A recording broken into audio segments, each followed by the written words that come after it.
Hello my lovely viewers, আসসালামু আলাইকুম। কেমন আছেন সবাই? আশা করছি সবাই ভালো আছেন। আলহামদুলিল্লাহ, আমি এবং আমার পরিবার আমরা সবাই ভালো আছি। তো 2-1 দিন আগে আমরা সবাই, আমি আমার আমার ফ্যামিলি এবং আমার বোনের বাচ্চা সবাই মিলে গিয়েছিলাম টাঙ্গাইলে। এর মধ্যে আপনারা অনেকেই জানেন যে টাঙ্গাইল হচ্ছে আমার বাবার বাসা।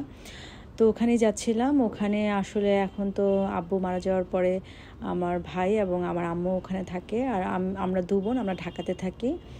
আমার বাসা তো ঢাকাতে, আর আমার বোনের বাসাও ঢাকাতে, আর বোন তো ঢাকাতে জব করে। তো এই হচ্ছে আমার ফ্যামিলি। তো আমরা সেদিন সবাই মিলে খুব সকাল সকাল রওনা দিয়েছিলাম। আর ঢাকা থেকে টাঙ্গাইলের দূরত্ব খুব বেশি না, 2 ঘন্টায় অলমোস্ট চলে যাওয়া যায়। আর আমাদের ঢাকা থেকে টাঙ্গাইলের যে রাস্তাটা এত সুন্দর, 8 লেনের রাস্তা, খুবই সুন্দর। আর ওয়েদারটাও সেদিন খুবই ভালো ছিল, মেঘলা মেঘলা এবং খুবই ঠান্ডা ঠান্ডা একটা ওয়েদার ছিল। আর খুবই ভালো লাগছিল যেহেতু সবাই মিলে যাচ্ছিলাম গাড়িতে। আর মোটামুটি সবাই ঘুমাচ্ছিল, কিন্তু আমি তো আসলে দেখা গেছে যে জার্নিতে ওভাবে ঘুমাই না, কখনোই না। আমি দেখা যায় চারপাশের যে প্রকৃতি এগুলো খুব এনজয় করি, দেখতে দেখতে যাই। আমার কাছে খুব ভালো লাগে। যেহেতু কিছুদিন পরে কুরবানির ঈদ, আর ঈদের আগে আসলে টাঙ্গাইলে যাওয়ার আসলে ইচ্ছা ছিল না, যেহেতু এখন দেখা রাস্তাঘাটে বিভিন্ন জায়গায় একটু ট্রাফিক একটু বেশি, যেহেতু হাট জমে গিয়েছে, কোরবানির গরুর হাট। তো তারপরেও আমাদের কিছু কাজ ছিল, এই কারণেই যাওয়া। আর এই যে আমার পাশে মেয়ে ঘুমাচ্ছিল, তো মেয়েকে ডাকছিলাম যে তুমি ওঠো, দেখো চারপাশে কত সুন্দর ভিউ, প্রকৃতি। কিন্তু না, ও ঘুমাচ্ছিল। আসলে খুবই টায়ার্ড, কারণ কিছুদিন আগে ওর পরীক্ষা ছিল, পরীক্ষা দিয়ে বাচ্চাটা মানে খুবই টায়ার্ড হয়ে গিয়েছে। তো যাক, আলহামদুলিল্লাহ আমরা এখন মোটামুটি কাছাকাছি। আর কিছুক্ষণের মধ্যে আমরা টাঙ্গাইল পৌঁছে যাব। আর ওখানে গিয়ে আমরা ব্রেকফাস্ট করব, যেহেতু খুব ভোরে রওনা দিয়েছি, ওভাবে কেউ কিছু খেয়ে বের হয়নি। আর আম্মু একটু পর ফোন দিচ্ছিল যে আমরা কত দূর এসেছি। তো অলরেডি আমরা বাসায় চলে আসছি। এসে দেখি আম্মু সবজি করেছে, রুটি, ডিম পোচ, এগুলো খেয়ে তারপরে আমাদের গাছের আম খেলাম। আমাদের গাছের বলতে শহরে যে আমাদের বাসা ওখানে গাছ না, আমাদের গ্রামে যে গ্রামের বাড়ি, এটা শহর থেকে একটু দূরে। ওখানেও আমাদের বাড়ি আছে, তো ওখান থেকে কিছু আম আনা হয়েছিল।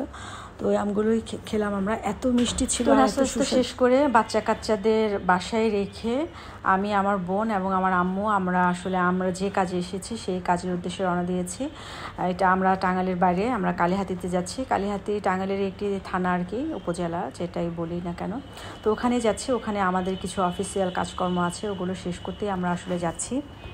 আর গাড়িতে আমি, আমার ছোট বোন আর আমার আম্মু অনেক গল্প করতে করতে যাচ্ছিলাম, অনেক ভালো লাগছিল। আর অলরেডি আমরা পৌঁছে গেছি। আর এটা হচ্ছে কালিহাতী থানা, উপজেলার যে কোয়ার্টারগুলো বা অফিস, সেখানে মাঝখানে একটা বিশাল বড় পুকুর।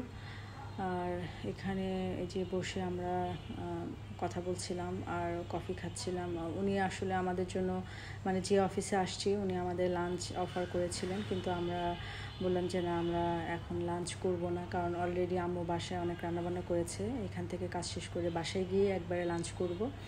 তারপরে উনি ছাড়ছিলেন না। তো তখন হচ্ছে বললাম যে ঠিক আছে, আপনি কফি খাওয়াতে পারেন। তো কফি আর বিস্কিট আমরা এগুলোই খাচ্ছিলাম, যদিও দুপুর হয়ে গেছে। তো এখান থেকে কাজ শেষ করে, যত তাড়াতাড়ি সম্ভব কাজ শেষ করে বাসায় যাব, কারণ আজকে আবার ঢাকা ফিরতে হবে। কারণ সারাদিনের প্ল্যান করে আসছি, থাকার উদ্দেশ্যে আসিনি, যেহেতু সামনে ঈদ, বাসায়ও অনেক কাজ আছে। তো এই কারণে আজকেই ফিরতে হবে ঢাকা। আর এই যে ওর পাশে হচ্ছে অফিস, আর পেছনের দিকে হচ্ছে কোয়ার্টারগুলো। আর এরকম একটা এনভায়রনমেন্ট বা পরিবেশ, এরকম উপজেলা কোয়ার্টারগুলো বা অফিস আদালত, এগুলো এই পরিবেশেই কিন্তু আমার ছোটোবেলাটা কেটেছে। যেহেতু আব্বু গভর্নমেন্ট অফিসার ছিলেন, আমরা এরকম পরিবেশেই বড় হয়েছি। তো এইসব জায়গায় আসলে একটু নস্টালজিক হয়ে যায়। তো যাই হোক, আমাদের কাজবাজ সব শেষ, আলহামদুলিল্লাহ। বাসায় এসে আম্মুর হাতের মজার খিচুড়ি আর গরুর মাংস ভুনা খাচ্ছি, সাথে অনেক ধরনের আচার ছিল। যেহেতু আমের সময় আম্মু অনেক ধরনের আচার বানিয়েছে, তো এখান থেকে কয়েক রকমের আচারই খেয়েছি। আর এটা লাস্টে যেটা খেলাম, এটা ছিল মেবি বোম্বাই মরিচের আচার, খুবই মজা ছিল। আর এখন ভয়েস ওভার দেওয়ার সময় আমার জিভে আবার জল এসে গেছে। খাওয়া দাওয়া শেষ করে আমরা রেস্ট নিয়েছি। রেস্ট নিয়ে তো অলরেডি মিষ্টির দোকানে চলে আসছি। মিষ্টি নিয়ে এখন ঢাকায় ব্যাক করব। তো টাঙ্গাইল আসলে আমি বরাবরই মিষ্টি কিনে নিয়েই বাসায় যাই, কারণ আমার বাসায় সবাই মিষ্টি খুব পছন্দ করে। বাচ্চারা মিষ্টির দোকানে বসে মিষ্টিও খেয়ে নিল। তো এই ছিল আমার টাঙ্গাইলের ঘোরাফেরা যে ছোট্ট ব্লগ, এটা আপনাদের সাথে শেয়ার করলাম। তো যে যেখান থেকে আজকের ব্লগটি দেখলেন সবাই ভালো থাকবেন, আমার জন্য দোয়া করবেন। আল্লাহ হাফেজ।